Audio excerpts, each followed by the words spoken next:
So we're going to do that. We're going to go to Laythe first, which is kind of exciting. Okay, so, but we need to... We don't actually want this maneuver node. Because we need to disconnect our Laythe ship. And I don't know if anybody's in there. Nathan is in there. Nathan, sorry, you are not going to Laythe. Laythe is going to be Artos. And the reason Artos gets to go is because he has not landed on anything yet. So he was next in the list. And after that is going to be me. So it looks like I'm going to be landing on Tylo. Or if my history is has anything to say about it, I'm going to be crashing on Tylo. Okay, so that's this guy. Now he needs to disconnect. And then we have to get the transfer stage connected to his nose. I think the docking ports will collide. Okay. Oh. And then they grab each other. So, boom. Okay, we're back. Oh, that's kind of a cool little picture right there. Oh, that's kind of funny. The HUD stays even when you turn off the...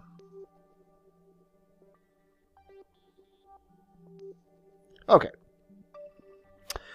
Now, we have our ship that's going to go to Laythe. And what I'm going to do here is I'm actually going to open this solar panel. I'm going to go back to the VAB. And I'm going to put these two guys together in the VAB and figure out how to thrust limit in order to get good symmetry. Because obviously I need to turn this guy down a little bit, I think. Yeah, so this guy's stronger because this guy's off-centered. So I'm going to do that, and I will be back. I'm going to come back when I'm doing the burn to Laythe, I think. So I'll be back then. Okay, I figured I should show you what I'm doing here, just because it's kind of cool. I am using RCS build aid, but you don't need it. If I just look at the center of mass and the center of thrust, by thrust limiting this guy, you see that the center of thrust and the center of mass are being pulled over. And also I had to, these guys were put on symmetry. I had to take symmetry off of them. So they are their own engine. Because with symmetry on, thrust limiting changes that. I also had to thrust limit these Separatrons, this engine, and this engine to 0. Otherwise they were showing up in the calculations as well. So if you don't have... RCS build aid, first of all, get it. Second of all, if you don't have it, what you can do here is looking at it from above, you can drag this back and forth and just do your best to get them on top of each other. So based on this, you're looking at like, say, 90-ish. Okay, but however, if you have RCS build aid, which is poorly named because it also does engines, but if you turn on the engine thrust, this little circle here means that we're going to have some torque around this way. So this guy has too much thrust. So if I bring it down, boom, now we're in the magic zone. 78 is perfect for this. Now that's if it's dry. Or I'm sorry, that's if it's what's the word? That's if, yeah, dry, meaning out of fuel. If, however, there is fuel in it, this is too much. So we need to bring it back a little bit to the magical, let's say, 80, 90. So actually 90 was right on the other one, which is kind of cool. So that's what we want to do. We want to do 90 if we're full of fuel, and then slowly bring it down to, what did I say, 78 if it's dry? When we're completely out of fuel, 78 would probably be right, and we'll probably never have to do that because by the time we're out of fuel, all of this stuff's going to be gone. We're leaving most of this on Laythe. So that's it. So basically 90 is what we're looking for. So now back to space. Okay, I've also renamed this guy Laypollo or Laypollo so that he let's see, we don't want to do the materials bay, or we don't want to do any of these really. We've got high over Jool reports coming out of our respective areas. And now we are ready to get our Laythe encounter. So we're going to do basically what we did before. Now it'll be funny if I can't get that Laythe encounter anymore. So let's set Laythe as our target. Yeah, we need to burn down a significant number of degrees here. Oh, we're already getting close.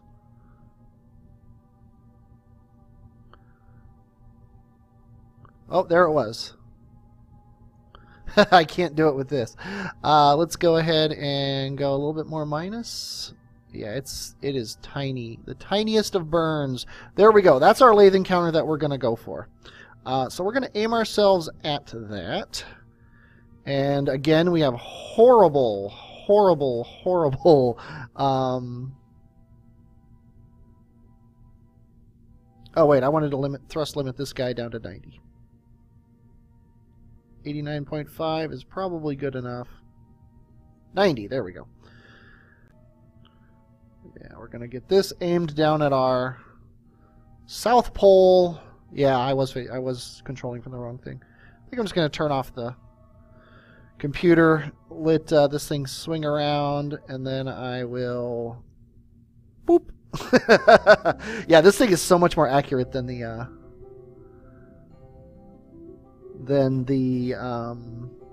nav ball. Like, if I didn't need the maneuver node stuff, I would totally do that. Okay, this is in 9 days. That's all. Wow. I guess our orbits are kind of small. Yeah, after our lathe encounter, we have a vol encounter that we're not going to get. But now it's all just wait. So I'm going to hit F5 because I do not want...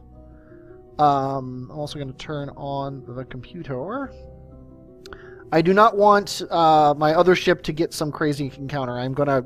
Basically, anytime I get an encounter that I don't want, I'm going to restore from quick save, because I am not dealing with that kind of stuff. So, in 9 days, let's go ahead and fast forward ourselves up here. We're about to be doing our burn here. I don't know... Oh, I think we're back in the physics window of the ship. We left the physics window of the other ship, and now we're back in it. That's pretty funny. Yeah, one nice thing about doing Laypollo first, other than the fact that Laythe is awesome, is if you look at the info here, the part count on this guy is 85 on Laypollo, I guess. If we instead jump to the ship, its part count is still 224. So Laypollo is like, what is that, about a third or a quarter of the what's left on Joolpollo. So when we come back, we're only going to have this plus the command pod, and like I guess there'll be like the science on the side and stuff like that still connected to it. But it's going to be significantly smaller is the important thing than it was. So that's going to be nice. Anyway, we got 2 minutes before this burn. It is 184 meters per second. We've got 4 grand. 4 grand is going to take us 2 minutes. So 200 will take us... that's 1/20th of 4 grand, so it will take us 1/10 would be a minute, so a tenth of a minute. I'm just doing this back of the envelope calculations here. About 6 seconds, give or take. And I don't know if my thrust limiting is going to work. I don't know what's going to happen. I am terrified. So I am going to... I just hit F5. I am going to do a test burn. Let's go ahead and get our orbital display here, I guess. Might as well bring surface up as well. So we are going to... we'll wait until we're at about 5 seconds, and then I'm going to start thrusting and see what happens. And make sure our ship is not in that direction. It is not. I don't know exactly where it is. Oh, there it is. Okay, sweet. Okay, that is not what I want to see. We don't need to be very... Okay, you know what? I'm going to hit F9. Okay, let's try this again. I am going to go very low thrust.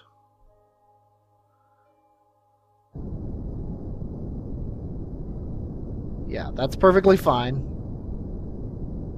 It's telling me it's an 11-second burn, but I don't think that's right. And I'm just going to very slowly keep myself aimed at my maneuver node on my HUD.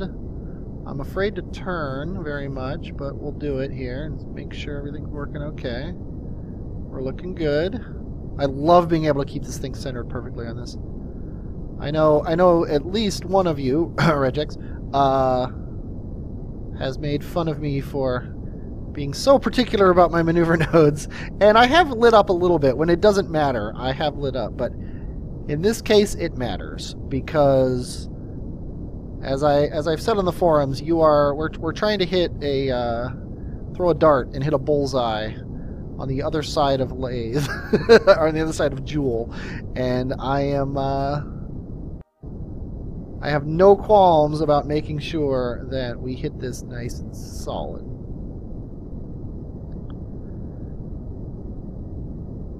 So keep us right on the maneuver node here, and then once we get the encounter with Laythe, I am going to try to tweak it to get us a nice arrow break.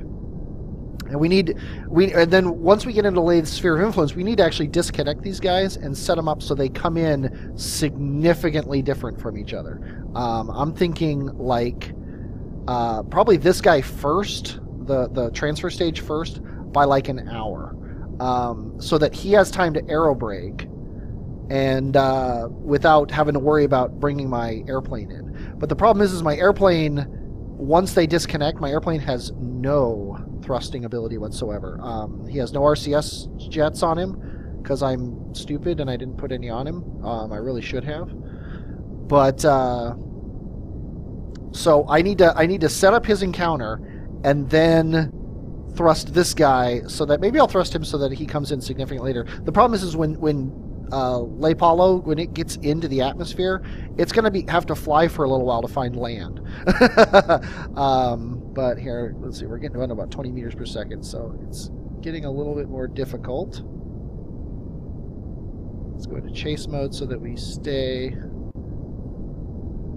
aimed at the thing. Okay, 3, 2, 1, and 0. Okay, I think that's good. Let's check out our Laythe encounter! Yay, we have a Laythe encounter. And it's a bad one, but actually it's not a Laythe encounter. We do have a Laythe encounter. It's just so small. It's not small, though. It looks big. That's Vol.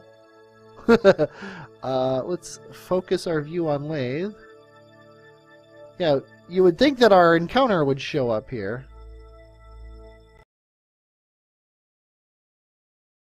Okay, I figured it out. This is not this orbit. This is next orbit. First time here, we are going to actually pass by Vol, and then we're going to swing out, and then we're going to come back down, and then encounter Laythe. So when I added one more conic section, which you can do in Precise Node, if you just slap down a maneuver node somewhere, if I take away a conic sample. Oh, I can't do it now because my maneuver node's on there. But if let's see, if I go back in time, there. So if I now add conic samples, boom, I add a conic sample, and now I can see the orbit. So this is actually a pretty good encounter when it comes down to it. I almost literally cannot tweak it from here. I tried just the tiniest of attempts to fix it have cause it to fail. Okay, I have 2 maneuver nodes planned. I got creative, and I'm using Vol here. I am doing a maneuver node at Vol's periapsis, at my periapsis around Vol, I should say, which is going to throw me fairly far out, actually. But then out here at my apoapsis, my new apoapsis from Jool, I have a maneuver node planned, which I'm probably going to have to tweak. That gets me a Laythe encounter, and that's as far as I've gotten. And together, these things are 380-ish. I'm sorry, 330-ish meters per second, which is significantly smaller than anything I could do without. So I think utilizing these planets is doing good for me. So, okay, here comes our Vol encounter.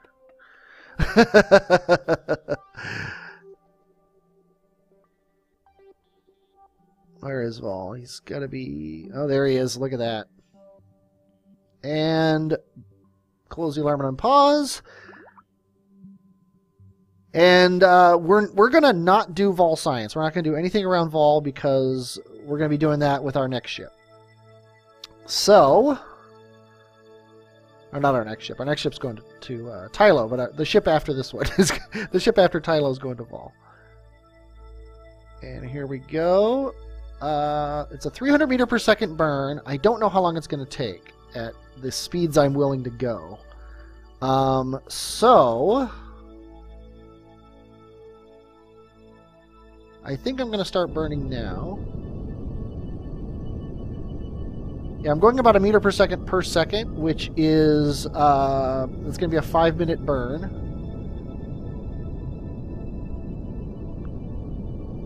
Let's see if I can double that.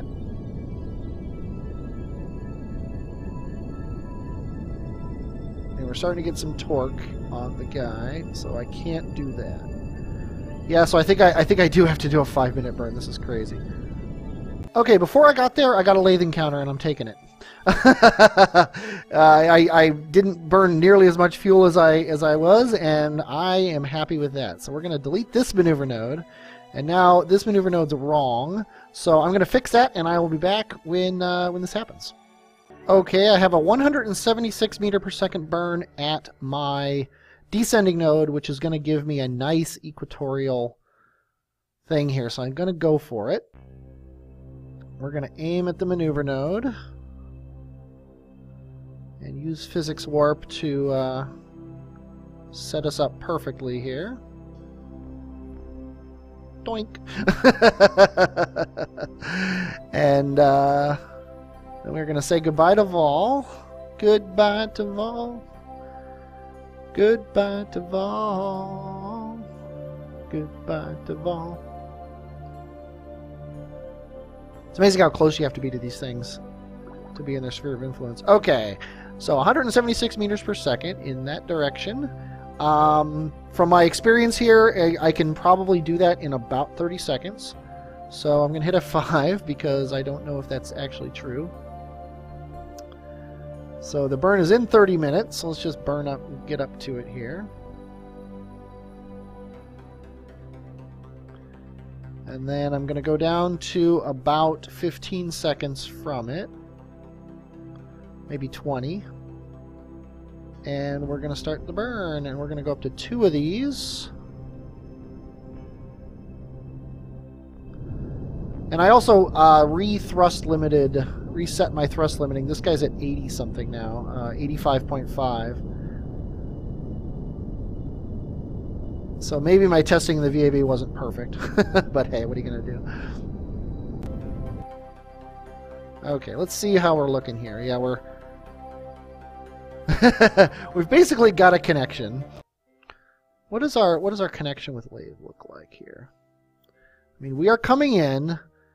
I think I would like to radial away from Jool to get.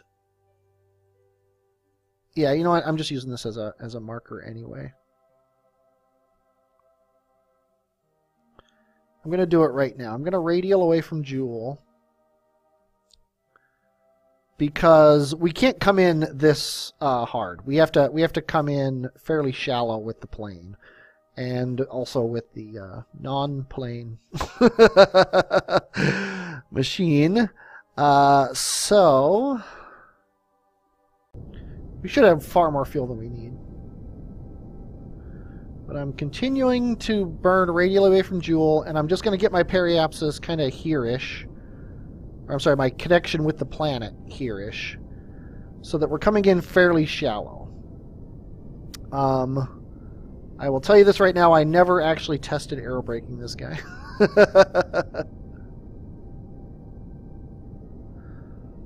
So I don't know exactly what's going to happen here as we come in. But what I'm going to do is I'm going to set this up, and then I'm going to quick save, and then I'm going to disconnect the transfer machine. The orbiter is what it's going to eventually be. And then I'm going to set it up with an aerobraking pass. I think it'll be easier to slow it down. And I'm not averse to landing on the night side, but I would like to not. So I think this is good right here.